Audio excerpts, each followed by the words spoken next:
Tema 10. Aparato digestivo.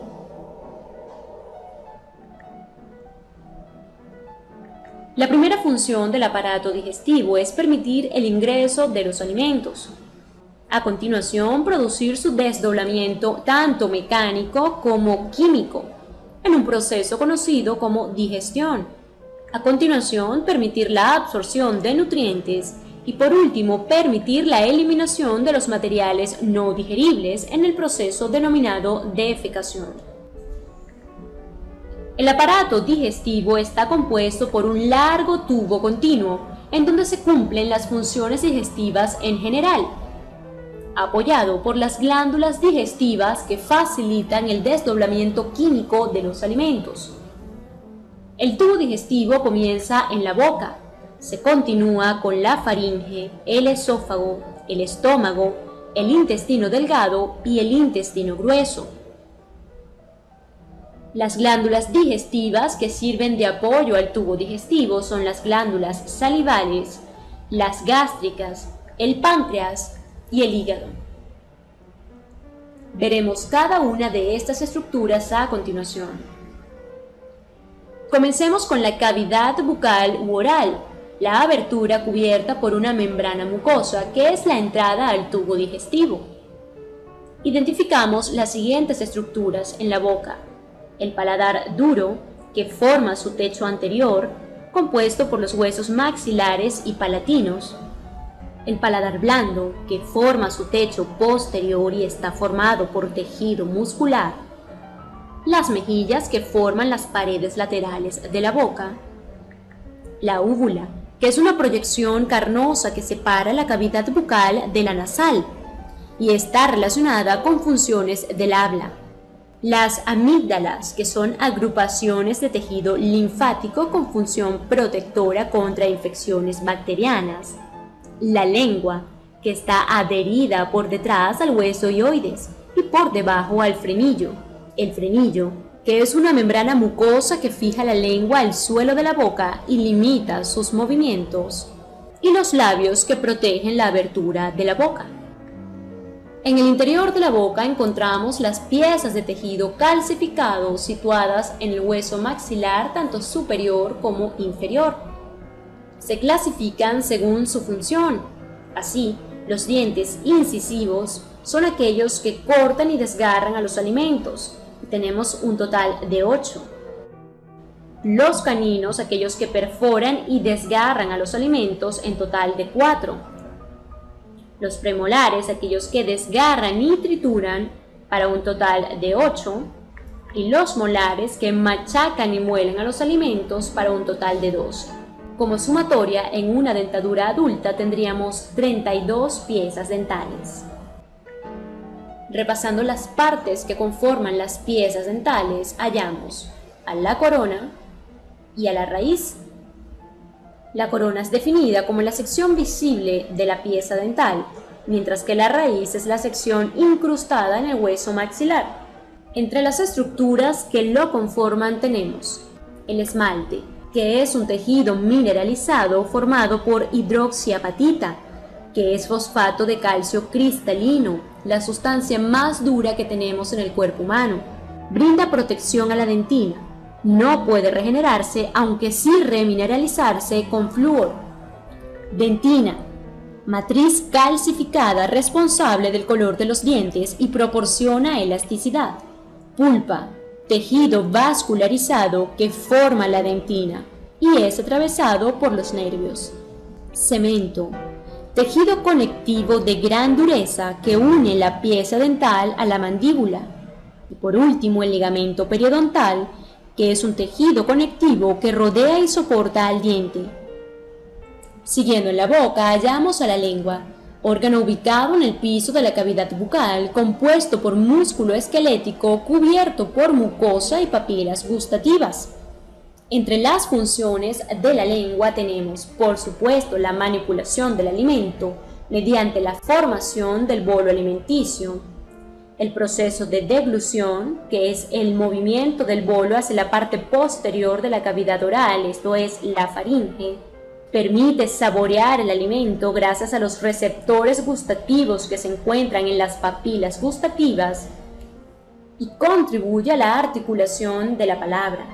En relación con esta sección del tubo digestivo encontramos a las glándulas salivales, 3 pares de glándulas que vacían sus secreciones en conductos que desembocan en la cavidad bucal. Estas son las glándulas parótidas, submaxilares y sublinguales.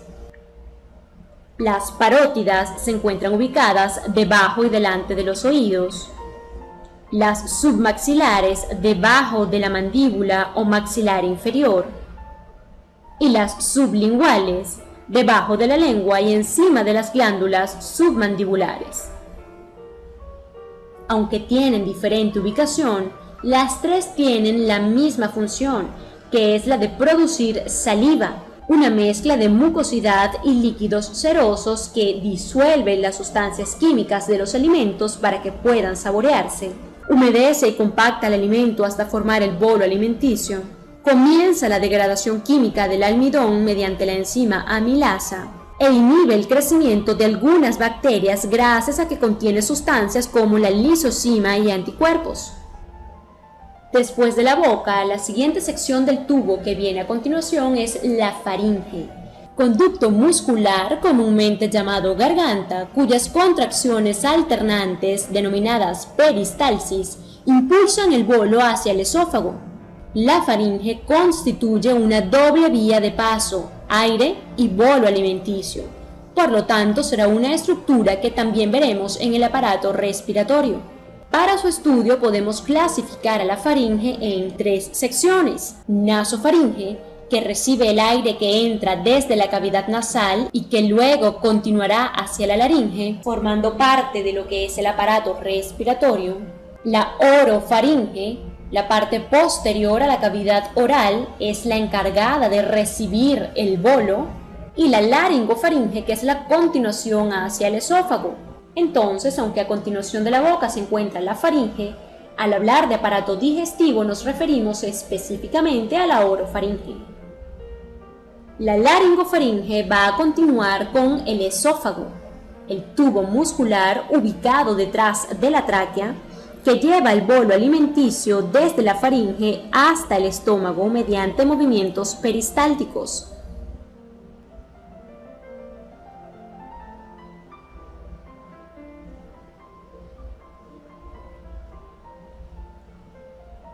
Desde el esófago hasta el conducto anal se identifican 4 capas o también denominadas túnicas: la capa mucosa, la submucosa, la muscular y la serosa o adventicia. Vamos a explicarlas con la imagen. La capa mucosa es la capa más interna. Es la membrana de tejido epitelial escamoso y estratificado únicamente en el esófago que cubre la cavidad o luz del órgano y secreta mucus. La capa submucosa es tejido conectivo que contiene vasos sanguíneos, terminaciones nerviosas, ganglios y vasos linfáticos. Continuamos con la capa muscular, formada por una capa circular interna, esta que estamos señalando, y una capa longitudinal externa, esta otra de acá afuera, ambas de músculo liso. La contracción de la capa circular constriñe el esófago, mientras que la contracción de la capa longitudinal lo acorta. Es decir, cada vez que una capa se contrae, la otra se relaja, y a esto es a lo que se conoce como movimientos peristálticos. Las neuronas del sistema nervioso autónomo son las encargadas de controlar la frecuencia e intensidad de dichas contracciones. Y por último, la capa serosa o adventicia, que es la capa más externa, formada por células planas que producen un líquido seroso, el peritoneo visceral, que es la capa interior, que se continúa con el peritoneo parietal, capa más externa, liso y resbaladizo, adherido a la pared abdominal mediante una extensión de la membrana, el mesenterio. Del esófago pasamos al estómago, un saco musculoso expansible cuyo volumen final depende de la cantidad de alimentos que contenga. El estómago actúa como depósito de almacenamiento temporal de los alimentos e interviene en el desdoblamiento mecánico y químico de los alimentos. En el estómago podemos destacar ciertas zonas, por ejemplo, el fundus, que es la parte expandida del estómago y está situada lateralmente con respecto a la región cardíaca. El cardias, también llamado esfínter cardioesofágico, a través del cual ingresa el bolo que viene desde el esófago. Y el píloro, que es el esfínter o válvula que permite el paso del quimo a la primera sección del intestino delgado, que es el duodeno. La importancia de una correcta masticación durante el proceso de la alimentación radica en la abertura del píloro. Las partículas mayores a 2 milímetros no pueden salir del estómago simplemente porque ese es el diámetro promedio de la apertura pilórica. Así que el tiempo de vaciado del estómago dependerá de cuán fácil sea desmenuzar el alimento. De modo que si este ha sido correctamente masticado, ese trabajo se verá facilitado. En esta imagen podemos apreciar las 3 capas de músculo que forman el estómago, una capa longitudinal, una circular y una oblicua. Veremos a continuación por qué es tan importante que el estómago tenga no una ni 2, sino 3 capas de músculo. En el estómago se llevan a cabo 2 tipos de desdoblamiento, el desdoblamiento mecánico y el químico. Del mecánico se encargan las 3 capas de tejido muscular que acabamos de mencionar. Estas 3 capas de músculo mueven, baten y mezclan los alimentos, generando la descomposición física en fragmentos más pequeños. Mientras que el desdoblamiento químico, que también tiene lugar en el estómago, ocurre mediante la acción del jugo gástrico, una composición de mocos, enzimas y ácido clorhídrico secretado por las glándulas gástricas.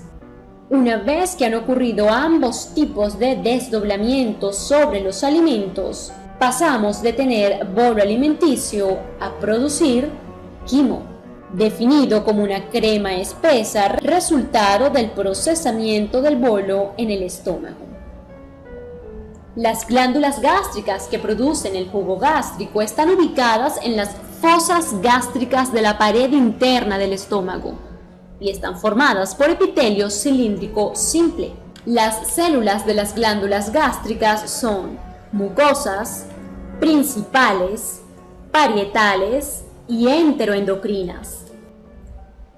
Las células mucosas que forman a las glándulas gástricas son las encargadas de secretar moco que lubrica y protege. En esta imagen son las células representadas en rosado. Las células principales son las encargadas de secretar pepsinógeno, que se convierte en pepsina, una enzima que inicia la digestión química de las proteínas en presencia del ácido clorhídrico. Las células parietales, estas azules que están acá, producen el ácido clorhídrico que otorga la acidez característica al jugo gástrico y activa las enzimas, pero además producen el factor intrínseco, una sustancia necesaria para la absorción de vitamina B12, fundamental para la producción de eritrocitos maduros. Y las células enteroendocrinas producen hormonas como la gastrina que estimula la secreción del ácido cítrico. A continuación del estómago encontramos el intestino delgado, un tubo muscular de 6 a 7 metros de longitud y de 2 a 5 centímetros de diámetro, que se extiende desde el esfínter pilórico hasta el intestino grueso en la válvula ileocecal. El intestino delgado digiere el alimento hasta convertirlo en moléculas pequeñas, las cuales absorbe y transfiere al torrente sanguíneo. Casi toda la absorción de nutrientes se efectúa en este órgano. El intestino delgado presenta 3 subdivisiones: el duodeno, que corresponde a un 5% de la longitud total, el yeyuno, que corresponde a un 40% de la longitud total, y el íleon, que se lleva el 60% de la longitud. El duodeno recibe una solución alcalina rica en bicarbonato que neutraliza el ácido del quimo. Recordemos que lo que viene al duodeno parte del estómago que tiene un pH muy ácido, así como las enzimas digestivas producidas por el páncreas a través de los conductos pancreáticos, donde completan la descomposición química de los alimentos. Acá tenemos la imagen del páncreas y el conducto pancreático. Por su parte, la bilis, formada por el hígado, también entra al duodeno, pero a través del conducto biliar, este verde que tenemos acá. Ambos conductos, tanto el de la bilis, proveniente de la vesícula biliar, como el conducto del páncreas, se unen en el duodeno para formar la papila de Vater o ampolla hepatopancreática, esta de acá. Desde allí, tanto la bilis como el jugo pancreático se desplazan por las papilas duodenales y entran juntos en el duodeno. Luego, en lo que resta de intestino delgado, esto es yeyuno e íleon, se da el proceso de absorción de nutrientes. Revisemos ahora las estructuras de la pared intestinal. Encontramos 3 tipos de estructuras: pliegues circulares, vellosidades y microvellosidades. Pasemos a la imagen. En esta sección del intestino delgado, hacemos un corte y lo abrimos para ver su interior. Encontramos entonces, en primer lugar, a los pliegues circulares, estas secciones que estamos señalando internamente en el intestino delgado. Son profundos pliegues de capas de mucosa y submucosa con numerosas proyecciones que no son otra cosa que vellosidades. Tienen la función de desacelerar el desplazamiento de los productos para dar tiempo a la absorción de nutrientes, aumentando así el área superficial. Luego, si hacemos un zoom en cada uno de estos pliegues, encontramos a las vellosidades, proyecciones con forma de dedo de la mucosa. En cada vellosidad hay un lecho capilar y un capilar linfático modificado llamado vaso quilífero, esta estructura que nos señalan acá en verde. Los nutrientes digeridos se absorben a través de las células mucosas de los capilares y el quilífero. Y luego, si hacemos un zoom en cada una de las vellosidades, encontraremos las microvellosidades, diminutas proyecciones de la membrana plasmática de las células mucosas. En las microvellosidades encontramos enzimas presentes en sus bordes ciliados que completan la digestión de proteínas y carbohidratos.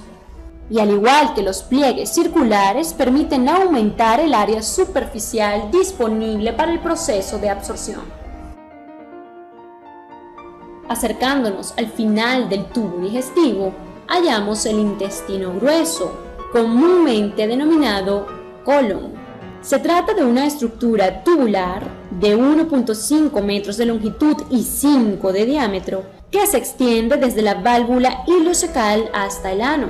El intestino grueso se encarga del secado del residuo alimentario indigerible mediante la absorción del agua y de la eliminación de los residuos del cuerpo en forma de heces.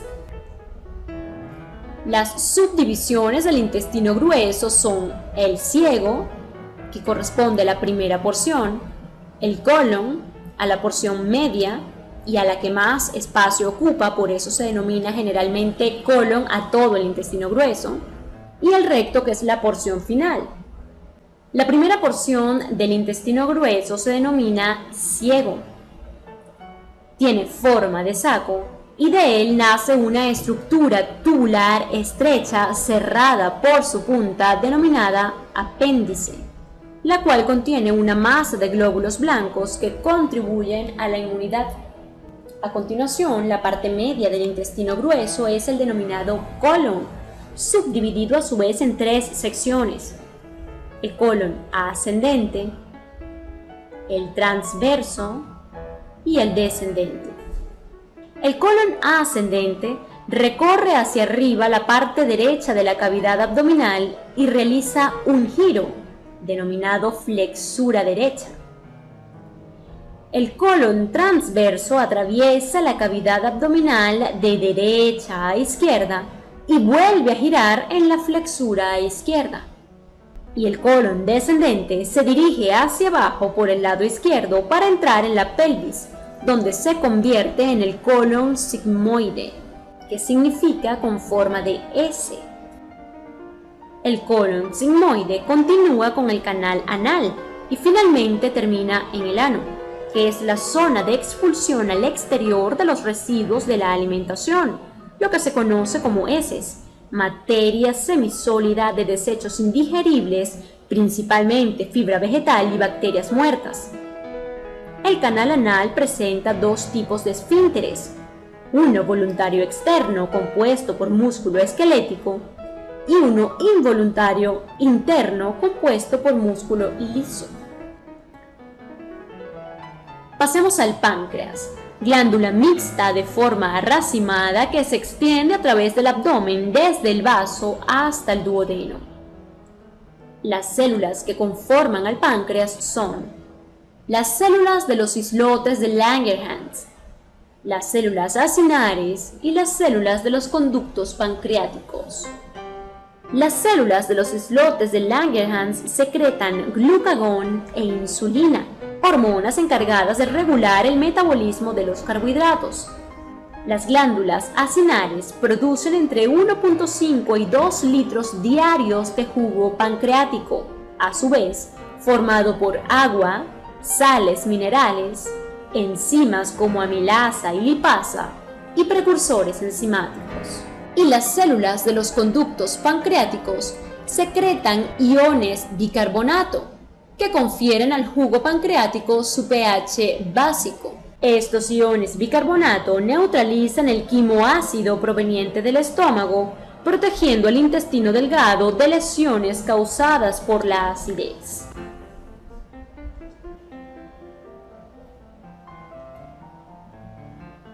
Continuemos con el hígado, la glándula más grande del cuerpo humano, ubicada debajo del diafragma hacia la derecha del cuerpo. Se halla por encima del estómago y lo cubre casi por completo. Se identifican en él 4 lóbulos: izquierdo, derecho, caudado y cuadrado. Entre las diversas funciones del hígado, destacamos la producción de la bilis, el almacenamiento de grasas y carbohidratos para la obtención de energía, la regulación de los niveles de glucosa en sangre, la síntesis de proteínas de la sangre, el almacenamiento de hierro y vitaminas, la conversión del amoníaco tóxico en urea y la desintoxicación de sustancias dañinas como la nicotina y el alcohol. En cuanto a la bilis, se trata de una solución acuosa, verdosa, amarillenta, rica en moco, hormonas liposolubles, sales minerales y sales biliares.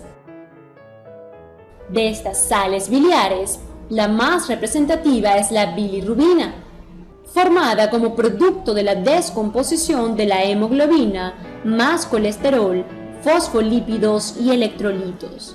La bilis resulta imprescindible en la emulsificación de las grasas. Relacionada al hígado, encontramos la vesícula biliar.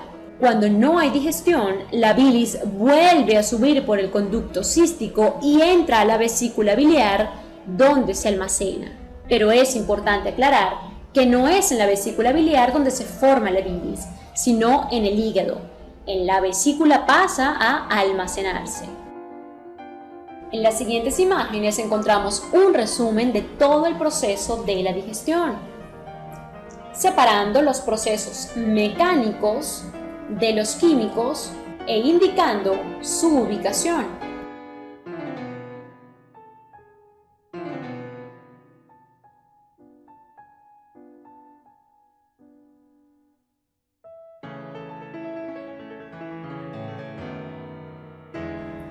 Como un complemento al tema del aparato digestivo, hablemos un poco sobre aspectos de nutrición.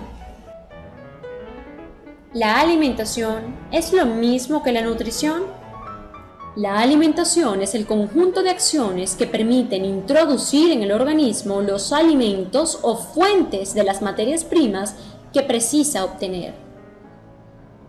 Mientras que la nutrición hace referencia al conjunto de procesos involuntarios mediante los cuales el cuerpo incorpora, transforma y utiliza los nutrientes suministrados en los alimentos para realizar sus funciones vitales. Una parte de los nutrientes se emplea para crear estructuras y moléculas celulares, así como para sustituir elementos desgastados.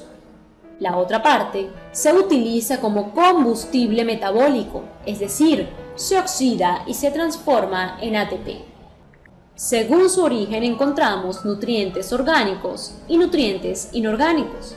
Las proteínas, los hidratos de carbono o carbohidratos, los lípidos y las vitaminas son nutrientes del tipo orgánico, mientras que el agua y los minerales son nutrientes de tipo inorgánico.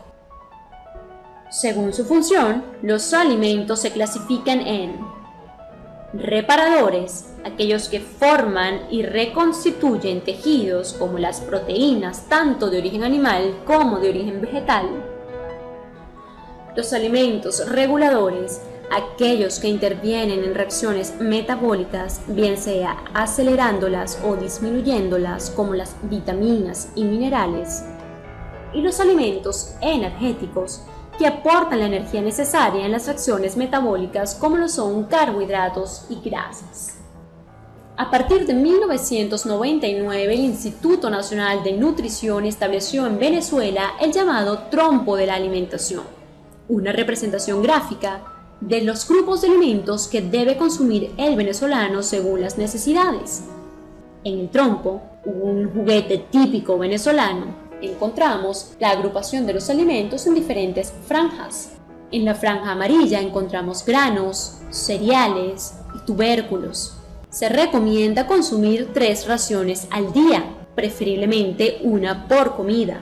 Los alimentos ubicados en la franja amarilla constituyen la fuente de energía principal para el organismo y suministran vitaminas del complejo B, calcio y fibra.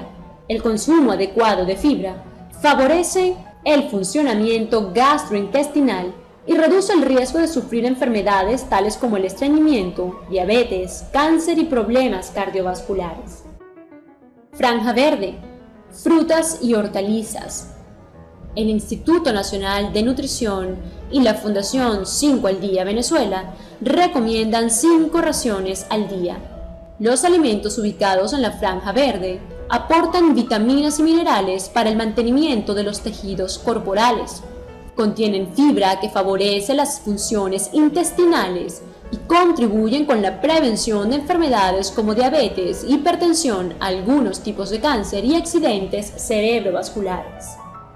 En la franja azul encontramos carnes rojas y blancas, huevos y lácteos. Se recomiendan 3 raciones al día, preferiblemente una por comida. Los alimentos ubicados en la franja azul contribuyen a la formación y mantenimiento de los tejidos de los músculos, huesos y dientes, y contienen minerales tales como calcio, hierro y vitaminas A, D, B1, B2 y B12. El consumo de estos micronutrientes se recomienda especialmente a embarazadas, mujeres que amamantan, niños y adultos mayores. En la franja gris encontramos a los azúcares o dulces como la miel y el papelón, y se incluyen las chucherías, los refrescos y el azúcar que agregamos a los jugos, café y postres. Se recomiendan 3 cucharaditas al día. Los alimentos ubicados en la franja gris son carbohidratos de rápida absorción y fuente de energía disponible de forma inmediata. Se recomienda su uso moderado, ya que las frutas y hortalizas también aportan este tipo de carbohidratos. Además, son sumamente calóricos. Y por último, en la franja naranja encontramos a las grasas, representadas en forma de aceite, mantequilla, margarina, manteca, de las cuales las frituras de todo tipo son muy ricas en ellas. Se recomiendan igualmente en la franja gris 3 cucharaditas al día. Los alimentos ubicados en la franja naranja son fuente concentrada de energía y son recomendados por contener ácidos grasos esenciales que forman parte de las células de los tejidos, favoreciendo sus funciones.